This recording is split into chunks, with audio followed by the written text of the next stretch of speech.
Hey everybody, welcome back to the channel. Adam here with Menta watches. So recently we had the distinct pleasure of selling one of the rarest Rolex to ever come to market. Unfortunately, we didn't have enough time to photograph and make a video about it because we were really excited to get it to our client. And after he got the watch, he and I engaged in a long discussion about what are some of the rarest watches that have passed through these doors here at Menta Watches.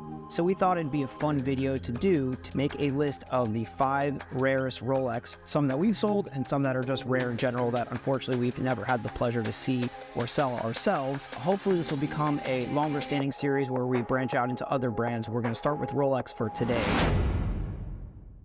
Before we jump into the list, I want to give a little precursor that the list that we're going to be discussing and the production numbers are information that we have gathered as researchers, collectors, enthusiasts. Unfortunately, Rolex is not super forthcoming with their information, unlike other brands such as Patek, Omega, Vacheron, where you could get an extract of the archives or rely on some databases to know exactly how many Calatravas Patek produced, for example. Rolex, we can't really do that, so we're just going based on the information that we've gathered over the years, collecting and doing this for so long. Without further ado, let's jump right into it. So we'll start with the first watch on the list, which is the watch that we just sold to our client, the Rolex Space Dweller. If you take a look at this watch, it looks like your average Rolex 1016, reference 1016 Explorer, but if you look closely at the dial, the word Explorer has been replaced with Space Dweller. What does that mean? Well, these watches were produced in the early 1960s, right around 1963, and allegedly they were produced to commemorate the Mercury mission of the United States NASA program, which was the first flight into space by the Americans. According to information online, allegedly there were only 12 of these watches produced, and they were sold exclusively in Japan to test the market, as the Japanese were very enthusiastic about space and space exploration. Sadly, it seems that the watches were not a huge commercial success because they weren't produced further, and only a handful of examples have come to market. They're really beautiful watches, and while it looks like a regular gilt dial 1016, it has Space Dweller above on the text in a blue writing, and they're really, really fantastic and very rare watches. The next watch on our list, we unfortunately haven't been fortunate enough to sell, but it's one of my personal favorites, the Rolex Zerographe reference 3346. Now, this is a really early chronograph, circa 1937, pre-World War I, that Rolex made. If you notice the picture that we have above, there's a button, a chronograph button at 2 o'clock. Surprisingly, it's the very first produced watch by Rolex to have an in-house 17 jewel movement. Before they were all Valjoux movements, and also it's the very first Rolex serially produced watch to have a rotating bezel before even the Submariner. I really love this watch because it's such an interesting design by Rolex. Interestingly enough as well, the chronograph button at 2 o'clock works as a stop set function. So when the user presses down the button, the second returns to 0. It's a really interesting watch, a really interesting function, and really incredibly rare. There's allegedly, again, like the Space Dweller, only 12 of these produced. There's been a handful that have come to market. They were produced with really interesting design dials with these oversized bezels. And for me, they're some of the most beautiful watches Rolex ever produced. Sadly, I've never had my hands on one, and I'm really hoping that one day that'll change. But they're certainly one of the rarest Rolex ever made, and for me, the coolest. Next on our list, we have watches that we've known very well and that have had a lot of press lately, the Albino dial Rolexes. Now, when we talk about the Albino dials, we're talking about literally white dialed Rolex as opposed to your standard black, which were produced across a variety of models and references. We've seen Albino Explorers, Albino GMTs, or the Pan Am GMT, Albino Submariners in the early reference 6204, 6205, and also famously Albino Daytonas, as famously owned by Eric Clapton back in the day. No one really knows for sure why Rolex produced such few amounts of white dial Explorer, GMT, Submariner, and Daytonas.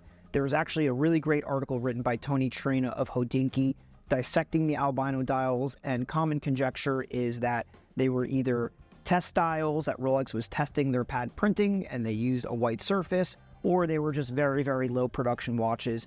We have had the pleasure of selling 2 only Explorer Albino dials, never had a GMT, Submariner, or Daytona. We brought the very first 6610 with red depth rating to market, the only one that's ever been known to market. Allegedly, across all models, again, Explorer, GMT, Submariner, and Daytona, there are less than 25 watches produced. I know that the Explorers, there's only about 6 or 7 known. Daytona, there's about 3 known. GMT, I think also 3, and Submariner somewhere in that range, and you can count on one hand. They're very, very rare watches, very, very interesting to look at since you really don't ever see a white dial Rolex from the 50s or 60s, and obviously very rare based on the production numbers that we know of. The next watch on this list is a really, really special and cool one that I'm certain I'll never unfortunately get to own or resell for my purposes, is the Rolex reference 6062 Bao Dia.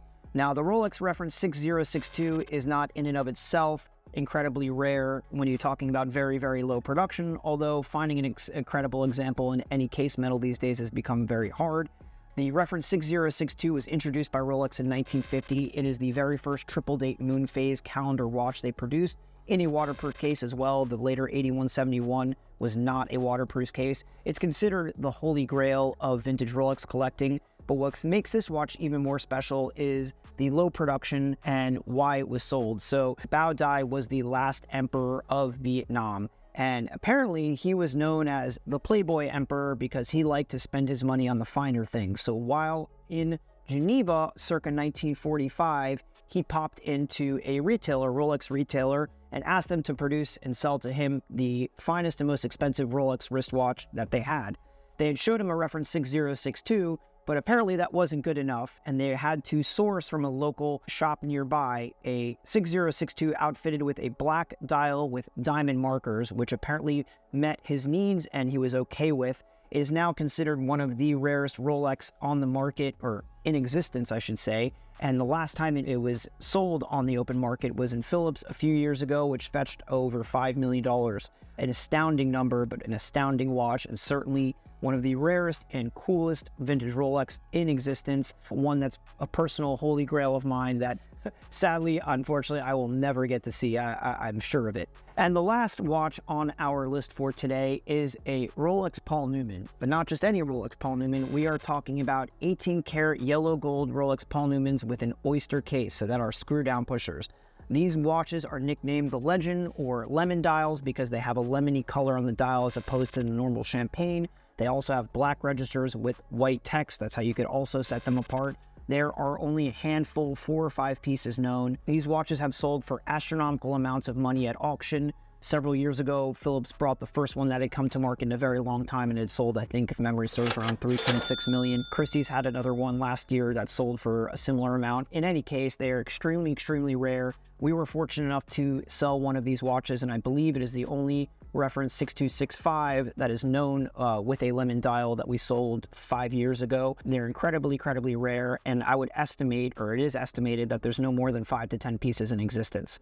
So that's our list of the 5 rarest Rolex in existence. If there's anything you think we left out, comment below. If there's anything I missed, I know there's a few other split seconds chronographs and stuff like that are incredibly rare. But as we said at the beginning of the video, it's really hard to know exactly the production numbers of any Rolex watch since they just won't tell us.